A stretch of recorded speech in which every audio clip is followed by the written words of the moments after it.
أعوذ بالله من الشيطان الرجيم.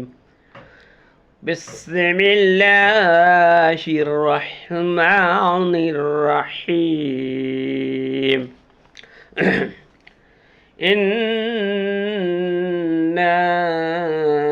أعطيناك الكوثر فصل لربك وانحر إن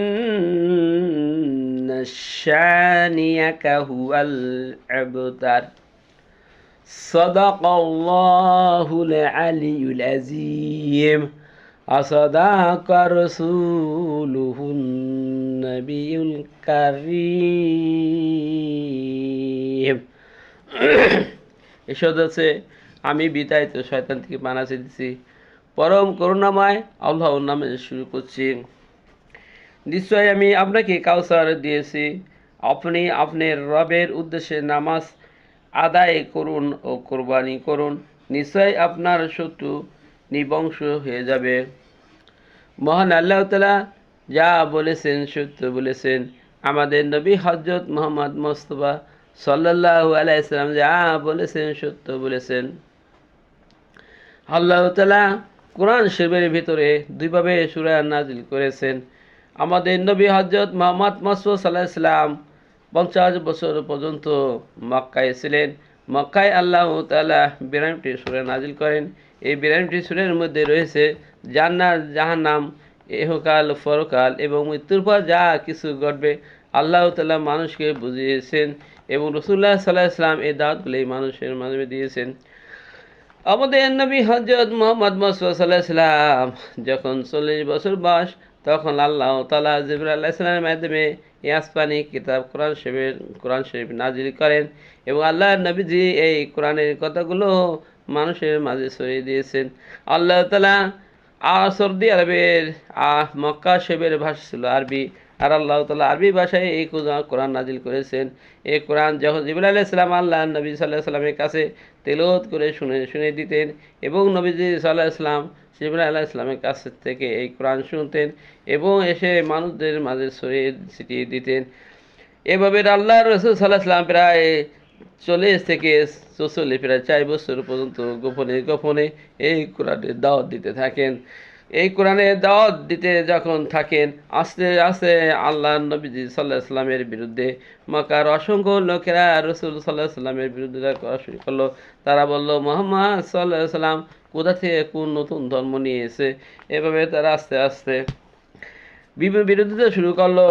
এমন এক পর্যায়ে আল্লাহ রাসূল সাল্লাল্লাহু আলাইহি সাল্লামকে আল্লাহ নির্দেশ বলে দিলেন, হে রাসূল, তারা যতই বিরোধিতা করুক, যারা ইসলাম বিরোধী করুক, আপনি তাদের কথায় কর্ণপাত করবেন না। আপনার কাজ হলো আমার এই আয়াতগুলো শুনে দিবেন।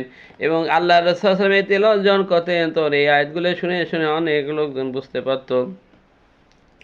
আল্লাহ তাআলা রাসূল সাল্লামকে সান্ত্বনা দেওয়ার জন্য এই সূরাটি নাজিল করেন। আল্লাহ বলে, হে রাসূল, আমি আপনাকে এই কাউসার দান করেছি। এই হাউজে কাউসার এমন একটি কাউসার যে কাউসারে পানি থাকবে। হাসরের মাঠে মানুষ 50,000 বছর পর্যন্ত মাঠ থাকবে। এই 50,000 বছর পর্যন্ত মানুষ পানির জন্য ছটফট করতে থাকবে। মানুষ দর শুকিয়ে যাবে। তখন কোনো গাছপালা, বিল্ডিং কোনো কিছুই থাকবে না, শুধু তাপ থাকবে। আল্লাহ রাসূল সাল্লাল্লাহু আলাইহি সাল্লামকে আল্লাহ তাআলা এই হাউজে কাউসার দান করলেন।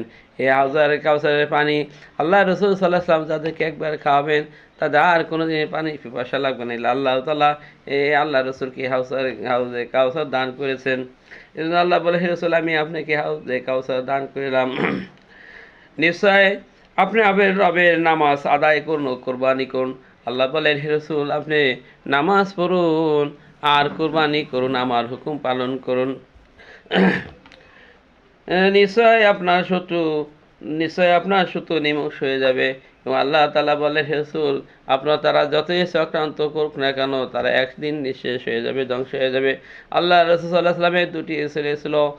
এই দুইটি ছেলে যখন মৃত্যুবরণ করেন, আবু জেহেল বাড়িতে বিভিন্ন জায়গার লোকের কাছে যায় যে আল্লাহ রসুল সাল্লাহ আসলামের বিরুদ্ধে করত এবং বলতো, দেখো মোহাম্মদ সাল্লাহ আসলামের দুটি সন্তান মারা গেল এবং রসুল সাল্লাহ আসলামের বংশে আর কে রইল না, সে নিবংশ হয়ে গেল। এই যে আল্লাহ তাকে শান্ত দিলেন, হে রসুল তুমি চিন্তিত হও না, তোমার নাও কিয়ামত পর্যন্ত থাকবে এবং যারা তোমাদের নিবংশ বলছে ওরাই নিবংশ হয়ে যাবে। এই জন্য আল্লাহ তাআলা আল্লাহ রসুলকে সান্ত্বনা দেওয়ার জন্য এই কোরআনে বিভিন্নভাবে বিভিন্ন সূরা নাজিল করেছেন। আর আল্লাহ রসুল সাল্লাহ ইসলামের দাওয়াত দেওয়ার কারণে এমন অবস্থা হয়ে গেল, রসুল সাল্লাম মক্কা থেকে মদিনায় গেলেন। মদিনায় যাওয়ার পর আল্লাহ রসুল সাল্লাহ ইসলাম 12-13 বছর বেঁচে ছিলেন। আল্লাহ রসুল সাল্লাহ ইসলাম মক্কা থেকে মদিনা যাওয়ার পরও তাকে শান্তিতে থাকতে দেন নাই। এই মক্কার লোকেরাও মদিনায় যে মদিনার লোকের সাথে বিভিন্নভাবে যোগাযোগ আল্লাহ রসুল সাল্লাহ সাল্লামের সাথে যুদ্ধ করেছেন। আল্লাহ রসুল সাল্লাহ সাল্লাম প্রায় 57টি যুদ্ধ করেছেন এবং 27টি যুদ্ধের প্রধান সেনাপতি ছিলেন। আল্লাহর হুকুমে যুদ্ধগুলো সংঘটিত হয়েছে। আল্লাহ রসুল সাল্লাহ সাল্লাম নিজে কখনো যুদ্ধ করে নাই। তারা আল্লাহ রসুল সাল্লাহ যখন বসে তখন আল্লাহর হুকুমে যুদ্ধগুলো হয়েছে। এক পর্যায়ে আল্লাহ রসুল সাল্লাহ সাল্লাম মক্কা বিজয় হয়ে গেল। মদিনা থেকে রসুল সাল্লাহ সাল্লাম 10,000 লোক নিয়ে মক্কায় গেলেন এবং মক্কায় গিয়ে হজ করলেন এবং মক্কায় বিজয় হয়ে গেল। এরপর মক্কার যে যারা শক্তিশালী লোক ছিল তারা ধ্বংস হয়ে গেল। আল্লাহ রসুল সাল্লাহ সাল্লাম মক্কা বিজয় করে ফেললেন। এবার আল্লাহ রসুল সাল্লাহ সাল্লাম মৃত্যুর পর 4 খলিফারা এই পৃথিবীর পরিচালনা করেছেন এবং আল্লাহ রসুল সাল্লাহ সাল্লাম 10 জনের জান্নাতের সার্টিফিকেট দিয়েছেন। এই জান্নাতের সার্টিফিকেট লোকগুলো তারা সারা পৃথিবী নিয়ন্ত্রণ করেছেন, সারা পৃথিবী পরিচালনা করেছেন। ভাই সাহেব, আমাদের সকলের উচিত এই কোরআন বুঝে বুঝে পড়া।